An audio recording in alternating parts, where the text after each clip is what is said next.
माखन का कटोरा मिश्री की थाल, मिट्टी की खुशबू बारिश की फुहार, राधा की उम्मीद कन्हैया का प्यार, मुबारक आप सभी को जन्माष्टमी का त्योहार। राधे राधे, जय श्री कृष्णा। प्रिय भक्तजनों, आप सभी का मायरा बॉयज चैनल में हार्दिक स्वागत है। आप सभी का दिन शुभ और मंगलमय हो और भगवान कृष्ण आप सबके मनोरथ पूरे करें। आज की इस वीडियो में आप सुनेंगे कृष्ण जन्माष्टमी की व्रत कथा। तो इस कथा को पूरे भक्ति भाव और श्रद्धा भाव के साथ पूरा अवश्य सुने और कमेंट बॉक्स में कन्हैया लाल की जय हो अवश्य लिखें।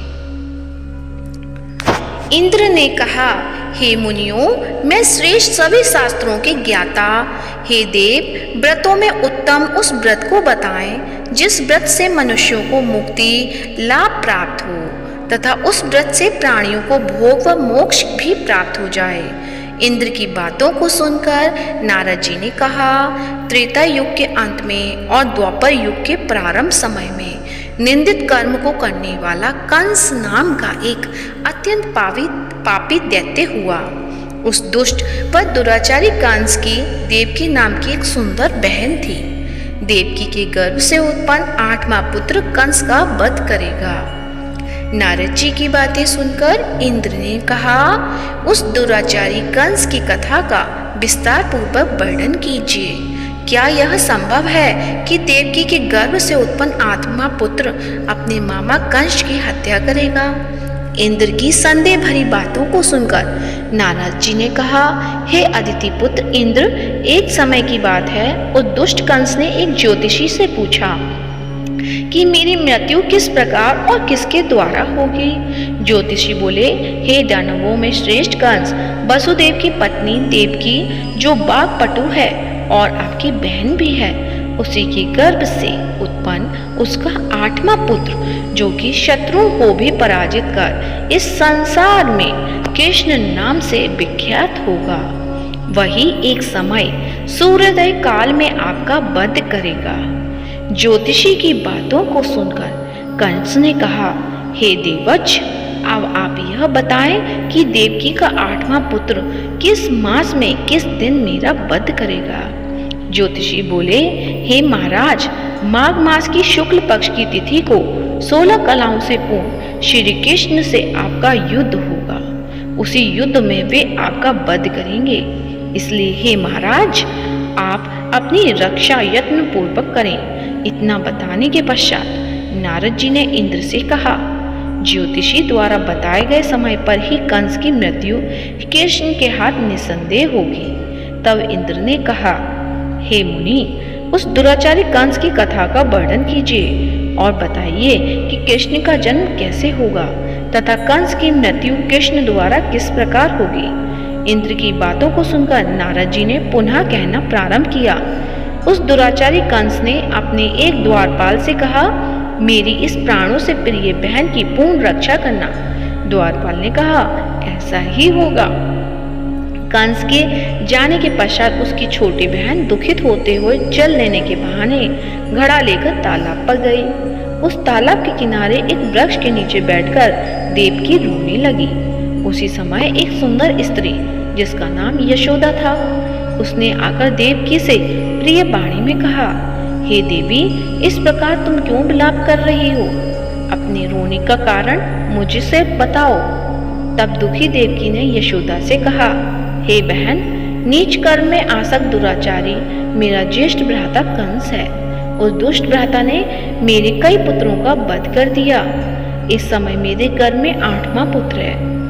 वह इसका भी वध कर डालेगा, क्योंकि मेरे ज्येष्ठ भ्राता को यह भय है कि मेरे अष्टम पुत्र से उसकी मृत्यु अवश्य होगी।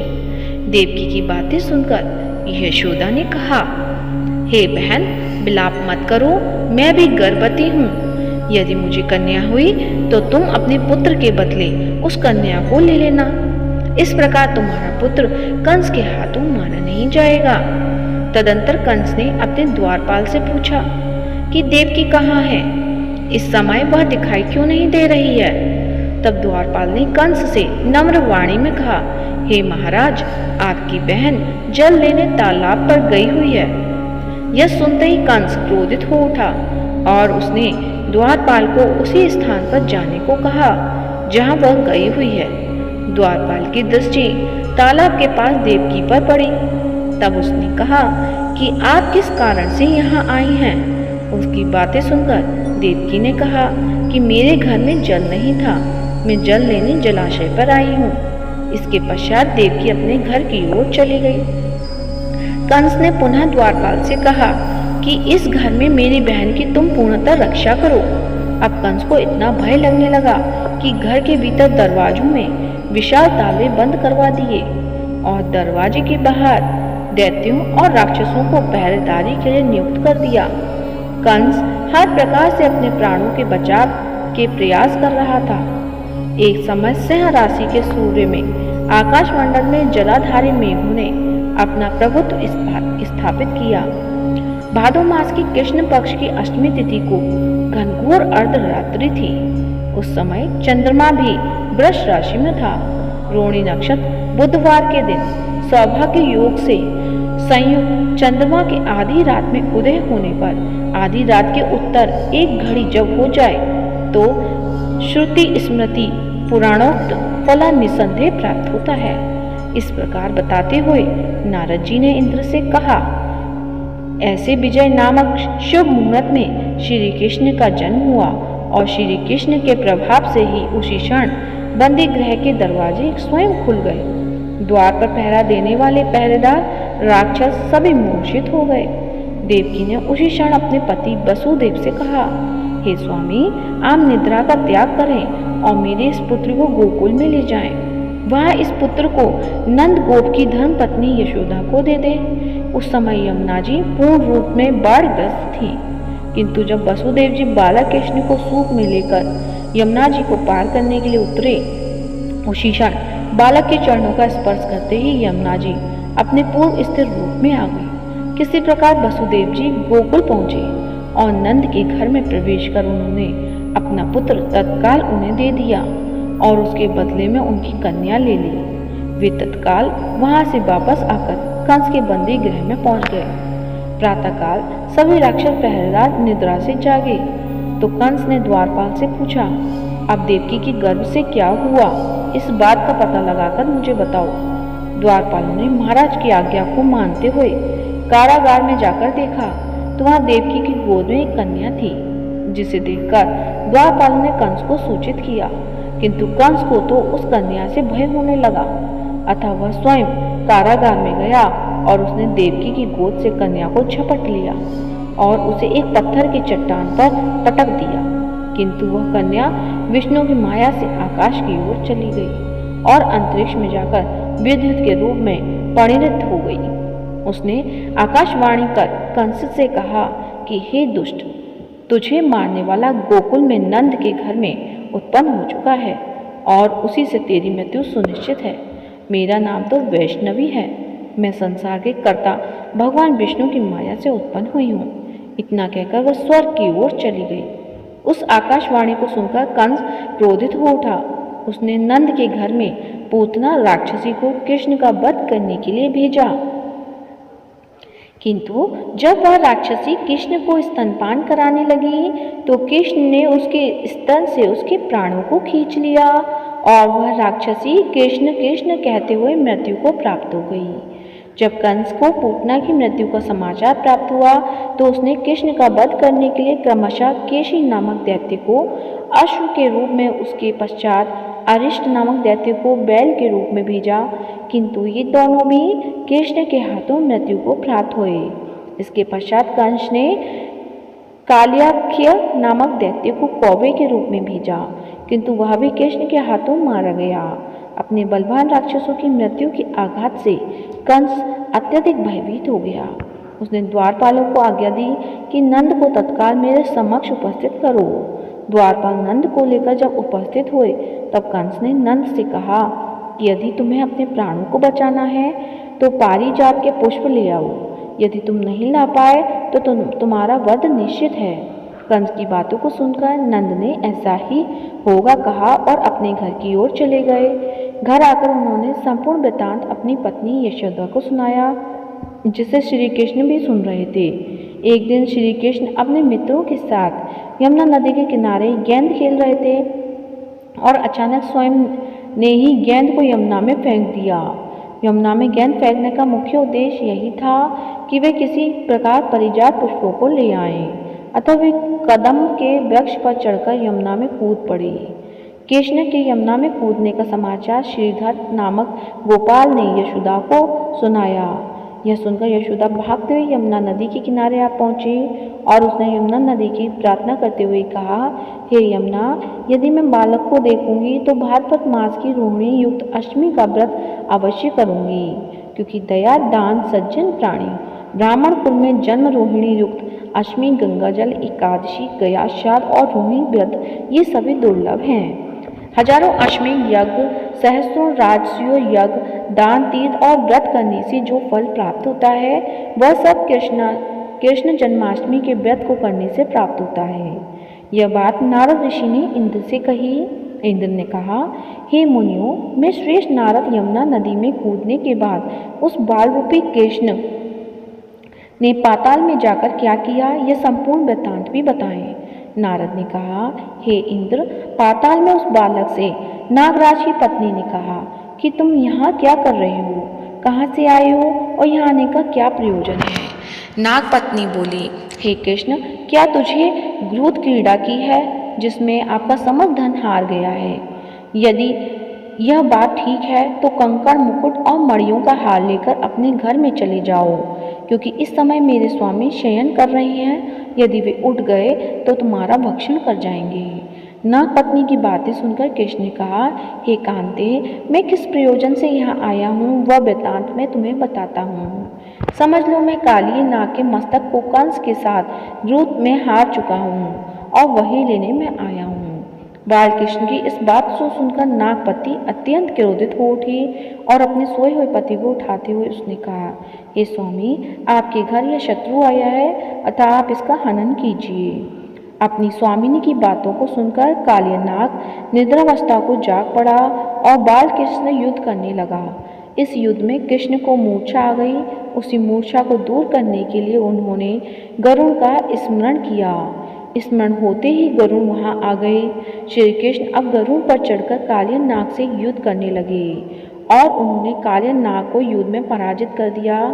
अब कालिया नाग ने भली भांति जान लिया था कि मैं जिनसे युद्ध कर रहा हूँ वे भगवान विष्णु के अवतार श्री कृष्ण ही हैं।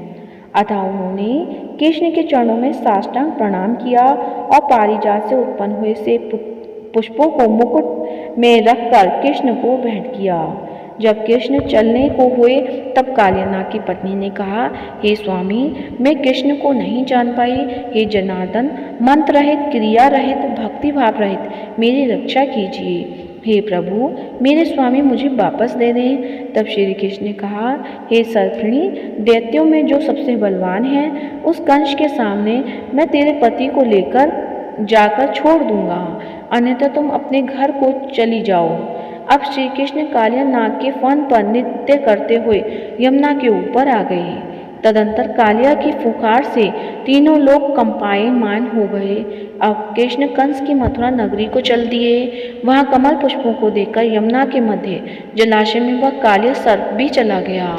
इधर कंस भी विस्मित हो गए तथा कृष्ण प्रशंसित होकर गोकुल लौट आए। उसने गोकुल आने पर उनकी माता यशोदा ने विभिन्न प्रकार के उत्सव किए।